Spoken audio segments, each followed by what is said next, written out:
করে দেখতেছে এত সুন্দর এত সুন্দর পোলা পাই বিরিয়ানি বাসটা নাকের ভিতরে আসছে। ইমানদার মুসলমান আল্লাহ নবীর সাহাবী কে ডাকে বলছে বিবি দেয়া ও বিবি, বিবি অত্যন্ত খুশি হয়ে গেছে।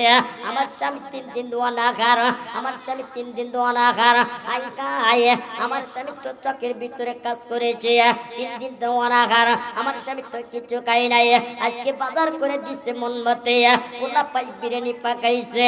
এইবার যখন বিবি খুশি হইয়া এইবার স্বামীকে ঘরের ভিতরে নিয়ে যখন খাবারের সামনে এইবার খাবার গুলা সামনে দিয়েছে, এইবার আল্লাহ নবীর সাহাবী ডাকতে বলতেছে বিবি রে তুমি এত সুন্দর সুন্দর খাবার কোথায় পাইছো? এই বাজার তো আমি করি নাই, কে স্বামী এই বাজার তো আপনি করেছেন। বাজার রে আল্লাহর নবীর সাহাবী কিন্তু বাজার করে নাই, এত সুন্দর ডাক দেওয়া পোলা পাইছে বিরিয়ানি, এত সুন্দর